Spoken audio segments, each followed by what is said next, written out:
السلام علیکم ناظرین، اردو سٹوریز میں آپ کو خوش آمدید کہتا ہوں۔ ناظرین، اس ویڈیو میں آپ کو دلچسپ اور سبق آموز واقعہ بیان کیا جائے گا، تو شروع کرتے ہیں اپنی آج کی ویڈیو کو۔ کسان اپنے بیل کے ذریعے کنویں سے پانی نکال کر اپنی زمینوں کو سیراب کرتا تھا، مگر کچھ دن سے بیل بیمار ہو چکا۔ کسان نے سوچ کر کہ اگر میں بیل کے ٹھیک ہونے کا انتظار کرتا رہوں، زمین خشک ہو جائے گی اور فصل سو جائے گی۔ کسان نے خود ہی کنویں سے پانی نکالنا شروع کر دیا، مگر کسان بیل کا مقابلہ نہیں کر سکتا اور تک کے ہار کر ایک درخت کے نیچے آ کر بیٹھ گیا۔ درخت کی دوسری جانب سے دو چور آپس میں کوئی مشورہ کر رہے تھے اور کوئی منصوبہ بنا رہے تھے۔ جب کسان نے غور سے سنا تو وہ کہہ رہے تھے کہ خفیہ ذریعے سے پتہ چلا ہے کہ کسان کے پاس 20 کلو سونا ہے۔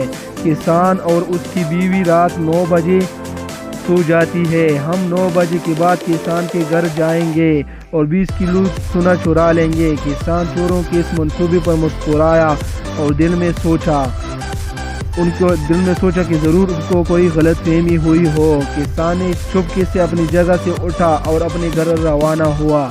گھر جا کر کسان نے سب سے پہلے اپنی مکان کی دیوار میں ایک سوراخ کیا۔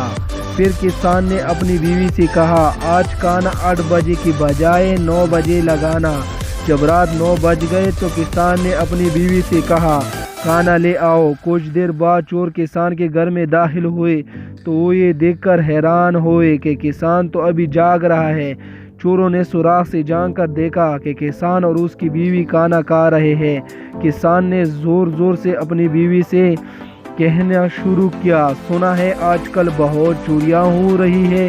چوروں نے کان لگا کر باتیں سننا شروع کر دیا۔ مجھے ڈر ہے کہ کہیں چور ہمارے 20 کلو سونا چرا نہ لے۔ بیوی نے ڈرامہ کرتی ہوئی پوچھا، تو ہمیں کیا کرنا چاہیے؟ کسان نے کہا، سب سے پہلے چراغ بجھا دو اور ایک صندوق لے آؤ۔ اب چوروں کو کچھ نظر تو نہیں آ رہا تھا، مگر وہ سوراخ کے ساتھ کان لگا کر باتیں سننے کی کوشش کر رہے تھے۔ جب کسان کی بیوی صندوق لے آئی، کسان نے چوروں کی توجہ حاصل کرنے کے لیے زور سے کہا، اب سونے کی 20 اینٹیں لے آؤ۔ اس کی بیوی پتھر کی 20 ٹکڑے لے آئی۔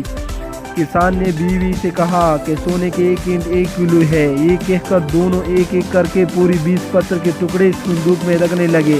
اب کسان نے کہا، اگر ہم یہ صندوق گھر میں رکھیں گے تو چور اٹھا کر بھاگ جائے گا۔ ہمیں ایسی جگہ یہ صندوق رکھنی چاہیے جہاں چوروں کو شک بھی نہ ہو۔ بیوی نے پوچھا، ایسی کون سی جگہ ہے؟ کسان نے کہا، ہم اس کو پانی کی کنویں میں پھینک دیتے ہیں، پھر صبح اپنی صندوق نکالیں گے۔ یہ چور بہت غور سے ساری گفتگو سن رہے تھے۔ جب دونوں نے صندوق لے کر نکلے تو چوروں نے اپنے آپ کو چھپا لیا۔ کسان اور اس کی بیوی صندوق کی کنویں میں پھینک کر گھر واپس آئے اور سکون سے سو گئے۔ دونوں چور خوشی خوشی کنویں کی طرف بھاگے اور انہوں نے کہا، کنویں میں اتنا پانی نہیں ہے اور ہم پانی کو نکالیں تو ہمیں صندوق نکالنے میں کامیاب ہو جائیں گے۔ ساری رات وہ دونوں چور کنویں سے پانی نکالتے رہے اور کسان زمین سیراب کرتے رہے۔ صبح کے وقت جب پانی کی سطح تھوڑا کم ہوئی تو ایک چور کنویں میں صندوق نکالنے کے لیے داخل ہوا۔ جب صبح کسان نیند سے اٹھا اور کھیتوں کی طرف روانہ ہوا تو اس نے دیکھا کہ ساری زمین پانی سے سیراب ہو چکی ہے۔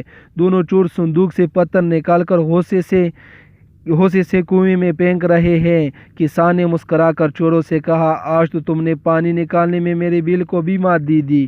اب یہ پتھر ان کے سر میں جا کر مارو جس نے تم لوگوں کو خفیہ طور پر بتایا تھا کہ کسان کے پاس 20 کلو سونا ہے۔